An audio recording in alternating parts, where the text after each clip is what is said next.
ಈಗ ನಿಮಗೆ ಮುಸ್ಸಂಜೆ ಮಾತು ಸಂದರ್ಭದಲ್ಲಿ ಅವಾರ್ಡ್ ಬಂದಿದೆ ಅಂತ ಹಿಂದಿನ ದಿನ ಫೋನ್ ಹೋಗುತ್ತೆ, ಲೆಟ್ರ್ ಹೋಗುತ್ತೆ, ಸ್ವೀಟು ತೊಗೊಂಡೋಗ್ತಾರೆ ಒಬ್ಬರು. ಮರುದಿನ ನೋಡಿದ್ರೆ ಬೇರೆಯವ್ರಿಗೆ ಅವಾರ್ಡ್ ಹೋಗಿರುತ್ತೆ. ಬೇರೆಯವ್ರಿಗೆ ಅವಾರ್ಡ್ ಹೋಗೋದು ತಪ್ಪಲ್ಲ, ಯಾಕೆ ಈ ರಾಜಕೀಯ ಲಾಬಿಗಳೇನು? ಇದಾದ ನಂತರ ಜಸ್ಟ್ ಮಾತಲ್ಲಿ ಏನಾಯಿತು, 2 ಸಲ ಅವ್ರಿಗೆ ಆ ಥರದ ಅವಮಾನ ಆಗುತ್ತೆ. ಅವಾರ್ಡ್ ಕೊಡ್ತೀವಿ ಅಂಥೇಳಿ, ಇದು ಸರ್ಕಾರ ಮಾಡಿದ ಅವಮಾನವ ಅಥವಾ ಅವರ ಲಾಬಿಯ, ಅವರ ಮಾಫಿಯಾವ, ಅಥವಾ ಅವ್ರದ್ದೊಂದು ಕುತಂತ್ರವ, ಅಥವಾ ಕಿಚ್ಚ ಸುದೀಪ ಅಂತ ಒಬ್ಬ ನಟರ ಸ್ವಾಭಿಮಾನಕ್ಕೆ ತಂದ ಧಕ್ಕೆಯ? ಅವರ ಆತ್ಮಾಭಿಮಾನ ಕಿಚ್ಚ ಸುದೀಪ ಒಬ್ಬರು ಸ್ವಾಭಿಮಾನಕ್ಕೆ ಧಕ್ಕೆ ಆದಾಗ ಹೇಳ್ತಾರೆ, ಇನ್ಮೇಲೆ ನಾನು ಯಾವ ಅವಾರ್ಡ್ಗಳು ತೊಗೊಳ್ಳೋದಿಲ್ಲ ಅಂತ ಘೋಷಣೆ ಮಾಡ್ತಾರೆ. ಇದಾದಮೇಲೆ 2002ರಲ್ಲಿ ಒಂದು ರಾಜ್ಯೋತ್ಸವ ಅವಾರ್ಡ್ ಬಂದಿರ್ತದೆ, ಅದಕ್ಕೊಂದು ಸೈಟ್ ಕೊಡೋದು ಅಂತ ಇವರೇ ಬೈಲ ಮಾಡ್ಕೊಂಡಿದ್ದಾರೆ, ನಿಗದಿ ಮಾಡ್ಕೊಂಡಿದ್ದಾರೆ.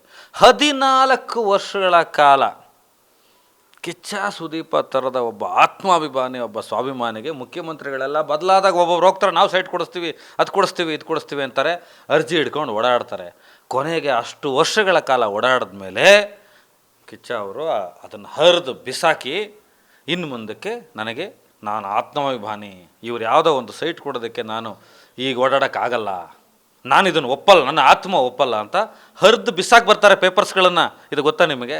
ಇದು ರವಿಗಣಿಗ ಗೊತ್ತಾ ನಿಮಗೆ? ಬೆಳಗ್ಗೆ ತಾರಾ ಅವ್ರು ಮಾತಾಡ್ತಾ ಒಂದು ಮಾತು ಹೇಳಿದ್ರು, ಕೋಟೆ ಅಂತ ಅವ್ರದ್ದೊಂದು ಸಿನಿಮಾ, ಅವ್ರ ಮನೆಗೆ ಆವಾಗ ಅಧ್ಯಕ್ಷರಾಗಿದ್ದವ್ರ ಹೆಸರು ಬೇಡ, ಸ್ವೀಟ್ ತೊಗೊಂಡೋಗಿ ಶಾಲ್ ಹಾಕಿ ಸನ್ಮಾನ ಮಾಡಿ ತಾರಾ ಅವರಿಗೆ, ನಿಮಗೆ ನಾಳೆ ಪ್ರಶಸ್ತಿ ಬಂದಿದೆ ಅಂತ ಹೇಳ್ತಾರೆ. ಆದರೆ ಮರುದಿನ ಬೇರೆ ನಟಿಗೆ ಸಿನಿಮಾ ಬಂದಿರುತ್ತೆ, ರಾಜ್ಯೋತ್ಸವ ಪ್ರಶಸ್ತಿ ಬಂದಿರುತ್ತೆ. ಮುನ್ನುಡಿ ಅಂತ ಒಂದು ಸಿನಿಮಾ. ಈ ಥರ ಎಷ್ಟು ಜನ ಕಲಾವಿದರಿಗಾಗಿಲ್ಲ, ನಾಟ್ ಓನ್ಲಿ ಬಾದ್ಶಾ, ನನ್ನ ಅಣ್ಣನ ಪರವಾಗಿ ನಾನು ಮಾತಾಡ್ತೀನಿ. ಎಷ್ಟು ಜನರದ ಲಾಬಿ ನಡೆದಿಲ್ಲ ರೀ, ನಿಮ್ಮ ಯೋಗ್ಯತೆಗೆ ಕಿಚ್ಚ ಸುದೀಪ ಅವ್ರಿಗೆ ಒಂದು ಸೈಟ್ ಕೊಡೋಕ್ಕಾಗಲಿಲ್ಲ. 14 ವರ್ಷ ಅಲಗಿಸ್ಬಿಟ್ಟು ಕೊನೆಗೆ ಅವ್ರ ಪೇಪರ್ ಬಿಸಾಕಿ, ನಾನು ಎಷ್ಟು ಜನರಿಗೆ ಒಳ್ಳೆ ಕೆಲಸ ಮಾಡಿರೋನು, ಸ್ವಾಭಿಮಾನದಿಂದ ಬದುಕಿರೋನು, ತನ್ನ ಗತ್ತು, ತನ್ನ ಅಹಂಕಾರ, ತನ್ನ ಆತ್ಮಗೌರವದಿಂದ ಬದುಕಿರೋನು, ಇವ್ರ ಮುಂದೆ ಕೈ ಚಾಚಬಾರ್ದು ಅಂತ ಬಿಟ್ಟೋದ್ರು. ಉದಯ್ ಶಂಕರಿಗೆ ಕೊಟ್ಟಿದ್ದೀರೇನ್ರಿ? ಅವ್ರ ಮಗ ಇನ್ನೂ ಓಡಾಡ್ತಾ ಇದ್ದಾರೆ. ಸಂಚಾರಿ ವಿಜಯ್ ನನ್ನ ಗೆಳೆಯ, ನಾನೇ ಓಡಾಡಿದ್ದೀನಿ, ಕಣ್ಣು ಸಾಕ್ಷಿ, ಪ್ರಾಣ ಬಿಟ್ಟಿದ್ದಾನೆ ಇವತ್ತು, ಅವನಿಗೆ ನ್ಯಾಷನಲ್ ಅವಾರ್ಡ್ ಅವ್ರಿಗೆ ಕೊಟ್ಟಿದ್ದೀರೇನ್ರಿ? ಎಷ್ಟು ಜನ ರೀ? 150ರಿಂದ 200 ಜನರ ಮೇಲೆ ಪಟ್ಟಿ ಇದೆ. ರಾಜ್ಯೋತ್ಸವ ಪ್ರಶಸ್ತಿ ಬಂದವರಿಗೆ ನೀವು ಕೊಡಬೇಕಾದ ಸವಲತ್ತುಗಳನ್ನು ನಿಮ್ಮ ಸರ್ಕಾರ ಇದ್ದಾಗಲೂ ಕೊಟ್ಟಿಲ್ಲ, ಯಾವನ್ ಸರ್ಕಾರ ಇದ್ದಾಗಲೂ ಕೊಟ್ಟಿಲ್ಲ. ಅವರು ಎಲ್ಲರೂ ರವಿ ಗಣಿಗ ಅವರ ಮನೆಯ ಮುಂದೆ ಕುಳಿತುಕೋತಾ ಇದ್ದಾರೆ. ನಾನು ಕೂರಿಸ್ತೀನಿ ಇವರೆಲ್ಲರಿಗೂ ನ್ಯಾಯನ ರವಿ ಗಣಿಗ ಕೊಡಬೇಕು, ಪ್ರಶಸ್ತಿಗೆ ಒಂದು ಅರ್ಹತೆ ಬರಬೇಕು. ಮತ್ತು ಕಿಚ್ಚ ಸುದೀಪ್ ಅವರು ಈ 20 ವರ್ಷಗಳಲ್ಲಿ ಯಾವ ಅವಾರ್ಡ್ ತೊಗೊಂಡಿದ್ದಾರೆ ಸಾಬೀತು ಮಾಡಬೇಕು. ಟ್ವೀಟ್ ಬಗ್ಗೆ ನೀವು ಮಾತಾಡ್ತೀರಾ, ಗೌರವ ಅಲ್ವಾ ಅದು? ನಿಮಗೆ ಟ್ವೀಟ್ ಕನ್ನಡ ಓದಕ್ಕೆ ಬರಲ್ವಾ? ಇಂಗ್ಲೀಷ್ ಓದಕ್ಕೆ ಬರಲ್ವಾ? ಯಾರಿಗಾರು ಹೇಳ್ರಿ, ನಾವು ಒಂದು ಸ್ವಲ್ಪ 40 ರೂಪಾಯಿ ಸಂಬಳ ಕೊಟ್ಟು ಇಟ್ಕೊಳ್ಳಿ, ಯಾರು ಓದ್ಬಿಟ್ಟು ಹೇಳ್ಕೊಡ್ತಾರೆ, ನಿಮಗೊಂದು ಕನಿಷ್ಠ ಜ್ಞಾನ ಮೂಡಿಸ್ತಾರೆ. ಎಷ್ಟು ನಯವಾಗಿ ಹೇಳಿದ್ದಾರೆ. ನಿರಾಕರಣೆ ಅಲ್ಲ ಅದು, ತಿರಸ್ಕಾರ ಮಾಡಿದ್ದಲ್ಲ. ನನಗೆ ಬೇಡ, ನನ್ನ ಆತ್ಮಾಭಿಮಾನಕ್ಕೆ ಬೇಡ, ಇನ್ನೂ ಉಳಿದಂಥ ಬೇರೆ ಕಲಾವಿದರುಗಳಿದ್ದಾರೆ, ಅವರಿಗೆ ಗೌರವ ಕೊಡಿ, ಇನ್ನಷ್ಟು ಯುವ ಪ್ರತಿಭೆಗಳಿಗೆ ಪ್ರೋತ್ಸಾಹ ಕೊಡಿ ಅಂತ ಹೇಳಿದ್ರು. ಅದನ್ನೂ ನೆಟ್ಟು ಓದಕ್ಕೆ ಬರೋದಿಲ್ಲ. ಬುರ್ಜ್ ಖಲೀಫ್ ಆದಮೇಲೆ ಕನ್ನಡ ಬಾವುಟ ಆರಿಸ್ತವ್ರು, ನಿಮ್ಮ ಹತ್ರ ಕಲಿಬೇಕಾಗಿಲ್ಲ ಕನ್ನಡದ ತನನ. ಮೊದಲನೇ ಸಲ ಶಾಸಕರಾಗಿದ್ದೀರಾ. ನನಗೆ ಕೋಪ ಬರ್ತಾ ಇರೋದು ಯಾಕೆಂದರೆ ನನ್ನ ಹತ್ರ ಅವ್ರು ಖಾಸಗಿಯಾಗಿ ನೆನ್ನೆ ಮಾತಾಡಿದ್ರು. ನನ್ನ ಗೆಳೆಯ ಅವರು ನೆನ್ನೆ ಅವ್ರಿಗೆ ಅಷ್ಟು ಬಿಡಿಸಿ ಹೇಳಿದ್ದೀನಿ, ನಿಮಗೆ ಮಾಹಿತಿ ತಪ್ಪು ಮಾಹಿತಿ ಇದೆ. ಅದಾದ ಮೇಲೂ ಕೂಡ ಉದ್ದಡತನದಿಂದ ಮಾತಾಡ್ತಾ ಇದ್ದೀರಾ ಅಂದರೆ ನಾವು ಪಾಠ ಕಲಿಸ್ಲೇಬೇಕಲ್ವಾ? DK ಶಿವಕುಮಾರ್ ಅವರು ಈಸ್ ಎ ಸೀನಿಯರ್ ಪೊಲಿಟಿಷಿಯನ್. ಅವರೊಂದಷ್ಟು ಕೋಟಿ ಬಜೆಟ್ ಕೊಟ್ಟಿರ್ತಾರೆ, ಚಿತ್ರರಂಗದ ಅಪಸವ್ಯಗಳು ನೋಡಿರ್ತಾರೆ, ಅವ್ರಿಗೊಂದಷ್ಟು ಮನಸ್ಸಿಗೆ ನೋವಾಗಿರುತ್ತೆ. ಅವ್ರು ಹೇಳ್ತಾರೆ, ಅವರಿಗೆ ಟೀಕೆ ನಾವು ಮಾಡಿದ್ರು ಸ್ವೀಕರಿಸ್ತಾರೆ. ನೀನು ಯಾರಪ್ಪ? ರೆಬಲ್ ಸ್ಟಾರ್ ಅಂಬರೀಷ್ಗೆ ಅವಮಾನ ಮಾಡ್ತಾ ಇದ್ದೀರಾ. ಈಗ ಆಟ ಆಡುವ ನೀವೇನು ದುಡ್ಡು ಕೊಟ್ಟಿಟ್ಟಿರೋ ಥರ ಮಾತಾಡ್ತಾ ಇದ್ದೀರಾ. CCL ಬಗ್ಗೆ ಹೋಗ್ರಿ, ಕಲಾಭವನಕ್ಕೆ ಎಷ್ಟು ದುಡ್ಡು ಕೊಟ್ಟಿದ್ದಾರೆ ಕೇಳ್ರಿ, ನೈಸ್ ಅವ್ರನ್ನ ಕೇಳ್ರಿ, ಏನೆಲ್ಲ ಸೇವೆ ಆಗಿದೆ ಕೇಳ್ರಿ, ಎಷ್ಟು ಜನ ಟಿಕೆಟ್ ಕೊಟ್ಟು ನೋಡ್ತಾರೆ ಕೇಳ್ರಿ, ಎಷ್ಟು ಕನ್ನಡ ಬಾವುಟ ಆರುತ್ತೆ ಕೇಳ್ರಿ.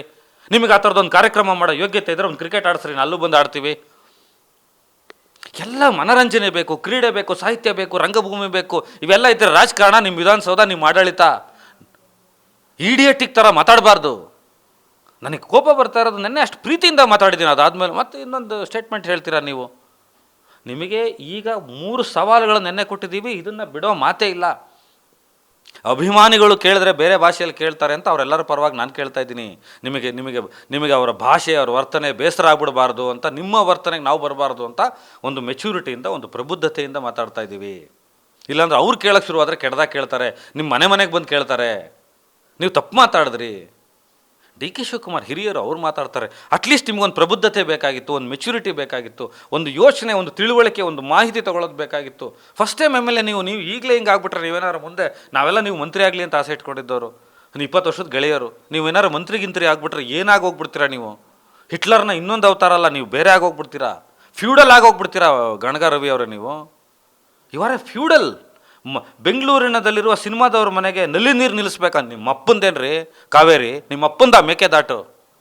ಯಾರಪ್ಪನ ಮನೆ ಆಸ್ತಿ ಇದು ಕರ್ನಾಟಕ? ನೀವೊಂದು ಪಾದಯಾತ್ರೆ ಮಾಡ್ತೀರಾ, ಅದಕ್ಕೆ ನಾನು ಬಂದಿದ್ದೆ ರೀ. ಅದು ನನ್ನ ಗೌರವ. ನೀವು ಮಾಡೋ ಯೋಜನೆ ಸರಿ ಇದೆ ಅಂತ ಅನ್ಸರ್ ನಾನು ಬರ್ತೀನಿ, ನನ್ನಂಥವ್ರು ಬರ್ತಾರೆ. ಅದು ನೀವು ಕರೀಲೇಬೇಕಾಗಿಲ್ಲ. ನೀವು ಸೋನಿಯಾ ಗಾಂಧಿ ಅವ್ರ ಫೋಟೋ ಹಾಕಿದ್ರು ಬರ್ತೀವಿ, ರಾಹುಲ್ ಗಾಂಧಿದು ಹಾಕಿದ್ರು ಬರ್ತೀವಿ, ಸುರ್ಜೇವಾಲಾದ ಹಾಕಿದ್ರು ಬರ್ತೀವಿ, ಗಣಗ ರವಿ ನಿಮ್ಮ ಫೋಟೋ ಹಾಕಿದ್ರು ಬರ್ತೀವಿ, ಅದರಲ್ಲಿ ಒಳ್ಳೆತನ ಇದ್ದರೆ. ಅದನ್ನು ಬಿಟ್ಬಿಟ್ಟು ನಲ್ಲಿ ನೀರು ನಿಲ್ಲಿಸ್ಬಿಡ್ಬೇಕಂದ್ರೆ, ಇವತ್ತು ಅಂಬರೀಷ್ ಇದ್ದಿದ್ರೆ, ಡಾಕ್ಟರ್ ರಾಜ್ಕುಮಾರ್ ಅವ್ರು ಇದ್ದಿದ್ರೆ, ಶಂಕರ್ ನಾಗ್ ಅವ್ರು ಇದ್ದಿದ್ರೆ, ಸಾಹಸ ಸಿಂಹ ವಿಷ್ಣುವರ್ಧನ್ ಇದ್ದಿದ್ರೆ, ಧ್ವನಿ ಎತ್ತುವ ಒಂದು ವಾಯ್ಸ್ ಇದ್ದಿದ್ರೆ ಮಾತಾಡ್ಬಿಡ್ತಾ ಇದ್ರೆ ಹಿಂಗೆ ಕನ್ನಡ ಸಿನಿಮಾದವ್ರ ಮನೆಗೆ ನೀರು ನಿಲ್ಲಿಸ್ಬಿಡ್ತೀರಿ ಅಂತ. ಮಂಡ್ಯ ಜನರಿಗೆ ಕಾವೇರಿ ನೀರು ಕೊಡೋ ಯೋಗ್ಯತೆ ಇಲ್ಲ ನಿಮಗೆ. ಕಾವೇರಿ ಕುಟುಂಬ ಸಮಿತಿಲಿ ನಾನು ಕೆಲಸ ಮಾಡಿದ್ದೀನಿ. ಅಚ್ಚುಕಟ್ಟು ಪ್ರದೇಶಗಳೇನಾಗಿದೆ, ಏನೇನು ಲಾಬಿಗಳಾಗಿದೆ ಕಾವೇರಿ ವಿಚಾರದಲ್ಲಿ, ರಾತ್ರಿ ನೀರು ಹೆಂಗೆ ಹರಿಸ್ತೀನಿ. ಒಂದು ಪಕ್ಷದಲ್ಲಿದ್ದೀರಾ, ಒಂದು ಪೊಲಿಟಿಕಲ್ ಅಜೆಂಡಾ ಕೆಳಗಡೆ ಇದ್ದೀರಾ, ಯೋಚನೆಯಿಂದ ಮಾತಾಡಬೇಕು. ನಲ್ಲಿ ನೀರು ನಿಲ್ಲಿಸ್ಬಿಡ್ತೀರಾ ಅಂದರೆ ಸಿನಿಮಾದವ್ರ ಪಾಪ ಬಾಯಿ ಸತ್ತಿದೆ. ಹೆದರಿಕೆ ಡಿ ಕೆ ಶಿವಕುಮಾರ್ ಅವ್ರ ಬಗ್ಗೆ, ಆಡಳಿತಾರೂಢ ಪಕ್ಷಗಳ ಬಗ್ಗೆ ಹೆದರಿಕೆ ಇದೆ. ನಮಗೆ ಯಾವ ಹೆದರಿಕೆ ಇಲ್ಲ. We are truly Kannadigas. ನಾನು ಅಪ್ಪಟ ಕನ್ನಡಿಗ. ಕನ್ನಡದ ವಿಷಯಕ್ಕೆ ಬಂದರೆ ರವಿ ಗಣಿಗ ಅವ್ರಿಗೂ ಮಾತಾಡೋದೆ, ಡಿ ಕೆ ಶಿವಕುಮಾರ್ ಅವರಿಗೆ ನಿನ್ನೆ ತುಂಬ ಪ್ರೀತಿಯಿಂದ ಹೇಳಿದ್ದೀವಿ, ತಪ್ಪು ಮಾಹಿತಿ ಹೋಗಿದೆ. ಇವತ್ತು ಸಾಧು ಕೋಕಿಲನೇ ಒಪ್ಕೋತಾ ಇದ್ದಾರಲ್ರಿ. ಇದೇನು ಹೊಸದ? ಈ 3 ವಿಷಯಗಳಿಗೆ ರವಿ ಗಣಿಗ ಅವರು ಶಾಸಕರು, ಮಾನ್ಯ ಶಾಸಕರು, ಮೊದಲ ಬಾರಿ ಗೆದ್ದಿದ್ದಾರೆ. ರೆಬಲ್ ಸ್ಟಾರ್ ಅಂಬರೀಷ್ ಅವರ ಅಭಿಮಾನಿಗಳಿಗೆ ಕ್ಷಮೆ ಕೇಳಬೇಕು, ಕಿಚ್ಚ ಸುದೀಪ್ ಅವ್ರಿಗೆ ಕ್ಷಮೆ ಕೇಳಬೇಕು, CCL ಆಟಗಾರರ ಕ್ಷಮೆ ಕೇಳಬೇಕು, ಚಿತ್ರರಂಗದವ್ರಿಗೆ ಕ್ಷಮೆ ಕೇಳಬೇಕು. ಬೆಂಗಳೂರಿನಲ್ಲಿ ನೀರೆಲ್ಲ ಕಟ್ ಮಾಡ್ತೀನಿ ಅಂತ ಹಿಟ್ಲರ್ ಥರ ಆಡಿದಿರಲ್ಲ. ನಿಮ್ದೆಲ್ಲ ಆಸ್ತಿ ಇದು. ನಮ್ಮಪ್ಪನ ಮನೆಯೂ ಆಸ್ತಿನೂ ಅಲ್ಲ ಇದು, ನಿಮ್ಮಪ್ಪನ ಮನೆಯೂ ಆಸ್ತಿ ಅಲ್ಲ ಇದು. ಕರ್ನಾಟಕದ ಒಂದು ಅಸ್ಮಿತೆ. ಕರ್ನಾಟಕದ ಶಾಸಕರು ರೇವಂತ್ ರೆಡ್ಡಿ ಹೆಸರು ತೊಗೊಂಡು ಗೂಂಡಾಗಿರಿ ಮಾಡ್ತೀರಾ ನೀವು? Are you rowdy? ಗುಂಡಾನ ನೀವು? ನೆನ್ನೆ ನಿಮಗೆ ಅಷ್ಟು ಪ್ರೀತಿಯಿಂದ ಹೇಳಿದ ಮೇಲೆ ಹಂಗೆ ಮಾತಾಡ್ತಿರಲ್ಲ. ಯಾರನ್ನು ಮೆಚ್ಚಕ್ಕೆ ಹೋಗಿ ಏನೇನೋ ಎಡ್ವರ್ಟ್ ಮಾಡ್ಕೋಬೇಡಿ. ಕಿಚ್ಚ ಸುದೀಪ್ ಅವ್ರು ಒಬ್ಬರು ವಿಷಯಕ್ಕೆ ನಾನು ಮಾತಾಡ್ತಾ ಇಲ್ಲ, ಎಲ್ಲರ ವಿಷಯಕ್ಕೆ ಮಾತಾಡ್ತಾ ಇದ್ದೀನಿ. ನೀವು ಬೆಂಗಳೂರಲ್ಲಿರೋ ಸಿನಿಮಾದವ್ರ ಮನೆಗೆ ಕಟ್ ಮಾಡಿಬಿಡ್ಬೇಕಾ ಅಂತಂದರೆ ಅರ್ಥ ಏನು? ಇದನ್ನು ಹೊರತುಪಡಿಸಿ ಶಿವಕುಮಾರ್ ಅವ್ರ ಮನೆಗೆ ಕಟ್ ಮಾಡಿ. ಫಸ್ಟ್ ಅವರು ಡಿಸ್ಟ್ರಿಬ್ಯೂಟರ್ ಆಗಿದ್ರು, ಎಕ್ಸಿಬ್ಯೂಟರ್ ಆಗಿದ್ರು ಒಂದು ಕಾಲದಲ್ಲಿ. ನೀವು ಡಿ ಕೆ ಶಿವಕುಮಾರ್ ಅವ್ರಿಗೆ ಅವಮಾನ ಮಾಡ್ತಾ ಇದ್ದೀರಾ. ನಿಮ್ಮ DCM ಬಂದ್ಬಿಟ್ಟು ಇನಾಗ್ರೇಷನ್ ಮಾಡಿದ್ದು CCLನ, ಕನ್ನಡ ಬಾವುಟ ಆರಿಸಿದ್ದು. ಇಡೀ CCL ಸಂಸ್ಥೆ ಬಂದ್ಬಿಟ್ಟು ಡಿ ಕೆ ಶಿವಕುಮಾರ್ ಅವ್ರ ಮನೆ ಬಾಗಿಲು ನಿಂತಿತ್ತು. ಡಿ ಕೆ ಶಿವಕುಮಾರ್ ಸಾಹೇಬರು ಬರಬೇಕು ಅಂತ. ಅದು ಅವ್ರಿಗೆ ಕೊಟ್ಟಿದ್ದ ಗೌರವ ಅಲ್ವಾ? ಡಿ ಕೆ ಶಿವಕುಮಾರ್ ಅವರೇ ಗೌರವ ಕೊಟ್ಟಿದ್ದಾರೆ. ನಿಮಗೆ ಅಷ್ಟು ಪರಿಜ್ಞಾನ ಬೇಡವಾ? ಈಗ ಹೇಳ್ತಾ ಇದ್ದೀನಿ, ರಾಜ್ಯೋತ್ಸವ ಪ್ರಶಸ್ತಿ ಯಾರ್ಯಾರಿಗೆ ಇಷ್ಟು ವರ್ಷದಲ್ಲಿ ಅನೌನ್ಸ್ ಆಗಿದೆ ಅವರೆಲ್ಲರದು ಸಮಿತಿ ಸಭೆ ಕರಿತೀವಿ. ಯಾರ್ಯಾರಿಗೆ ಏನೇನು ತೊಂದರೆ ಆಗಿದೆ ಅವರೆಲ್ಲ ಕರಿತೀವಿ. ಸಂಚಾರಿ ವಿಜಯ್ ಅವರ ಆತ್ಮ ಬಂದು ನಿಮ್ಮ ಮನೆ ಮುಂದೆ ಬಂದು ನಿಂತ್ಕೊಳ್ಳುತ್ತೆ. ನಾನೇ ಹೇಳ್ತಾ ಇದ್ದೀನಿ ಅವ್ರ ಗೆಳೆಯನಾಗಿ. ನೀವೆಂತೆಂಥ ಸೀನಿಯರ್ ನಟರಿಗೆ ಏನೇನು ಮಾಡಿದ್ದೀರಾ. ಇನ್ನೂ ಒಂದು ಸಲ ಹೇಳ್ತೀನಿ, ಕಿಚ್ಚ ಸುದೀಪ ಅಂತ. ಕಿಚ್ಚ ಸುದೀಪ್ ಅವರು 12-14 ವರ್ಷಗಳ ಕಾಲ ಅವ್ರಿಗೆ ಅರ್ಜಿ ಹಿಡ್ದು ಅಲ್ದಾಡಿಸ್ತೀರ. ಅವರು ಅಯ್ಯೋ ಬೇಡ ಬಿಡಪ್ಪ, ನನಗೆ ಸೈಟು ಬೇಡ, ಏನು ಬೇಡ. ಆ ಮನುಷ್ಯ ತನ್ನ ಆಸ್ತಿನೇ ತಾನು ಕೇಳಲ್ಲ, ಹರಿದಾಕಿ ಬಿಸಾಕೆ. ಇದ್ರ ಬಗ್ಗೆ ಯಾರು ಪ್ರಸ್ತಾಪ ಮಾಡಬೇಡಿ ಅನ್ನೋ ಮಟ್ಟಿಗೆ ರೇಜ್ಗೆ ಹುಟ್ಟಿಸ್ತೀರಾ. ಹಿಂದಿನ ದಿನ ರಾತ್ರಿಗಳು ಫೋನ್ ಮಾಡಿ ಅವಾರ್ಡ್ ಅಂತ ಹೇಳ್ತೀರಾ. ತಾರಾ ಅವ್ರಿಗಿರ್ಬೋದು, ಇವ್ರಿಗಿರ್ಬೋದು. ಎಷ್ಟು ಜನರಿಗಾಗಿದೆ ಈ ಥರ ನಾಳೆ ಅವಾರ್ಡ್ ಅಂತ ಹೇಳೋದು? ಯಾಕೆ ನಿಮ್ಮ ಅವಾರ್ಡ್ ಕಮಿಟಿಗಳ ಮೇಲೆಲ್ಲ ಕೋರ್ಟ್ಗೆ ಹೋಗ್ತಾರೆ? ನಿಮ್ಮ ಯೋಗ್ಯತೆಗೆ ಸಬ್ಸಿಡಿ ಕೋರ್ಟ್ಗೆ ಹೋಗಿದ್ದಾರೆ, ಅದು ಮುಗ್ದಿದೆ. ಈಗ ಸಬ್ಸಿಡಿ ಕೊಡಿ, ನಟ್ಟು ಬೋಲ್ಟು ಫಸ್ಟ್ ನಿಮ್ಮದು ರಿಪೇರಿ ಆಗಬೇಕು. ಅದಾದ ಮೇಲೆ ಅವಾರ್ಡ್ಗಳು ಕೊಡಿ. 2024 ತನಕ ಒಂದು ಕಾರ್ಯಕ್ರಮ ಮಾಡಿ. ಯಾಕೆ ಬರಲ್ಲ ಕೇಳಿ? ಅವಾರ್ಡ್ ತೊಗೊಂಡು ಕಾರ್ಯಕ್ರಮಕ್ಕೆ ಬರದೆ ಹೋದರೆ ತಪ್ಪಾಗುತ್ತೆ. ಆದರೆ ನಾನು ಅವಾರ್ಡನ್ನು ಈ ಕಾರಣಕ್ಕೆ ತಗೊಳ್ತಾ ಇಲ್ಲ, ನನ್ನ ಮನಸ್ಸಿಗೆ ನೋವಾಗಿದೆ ಅನ್ನೋ ಕಾರಣಕ್ಕೆ. ತನ್ನ ನೋವನ್ನು ಹೇಳ್ಕೊಡ್ರು ಒಬ್ಬ ಸೀನಿಯರ್ ಕಲಾವಿದರ ನೋವನ್ನು ಅಪಹಾಸ್ಯ ಮಾಡ್ತೀರಾ ತಿಳ್ಕೊಳ್ಳೋಕೆ ಯೋಗ್ಯತೆ ಇಲ್ದಲ್ಲ ನಿಮಗೆ. ಅಂದರೆ ನಿಮಗೊಂದು ಕಾಮನ್ ಸೆನ್ಸ್ ಇಲ್ಲ ಅಂದರೆ ನೀವು MLAನ ಗೂಂಡಾನ ಏನು ಅಂತ ಅರ್ಥ ಆಗ್ತಾ ಇಲ್ವಲ್ಲ. ಗ್ಯಾರಂಟಿ ನ್ಯೂಸ್, ಸುದ್ದಿ ಖಚಿತ, ನ್ಯಾಯ ನಿಶ್ಚಿತ.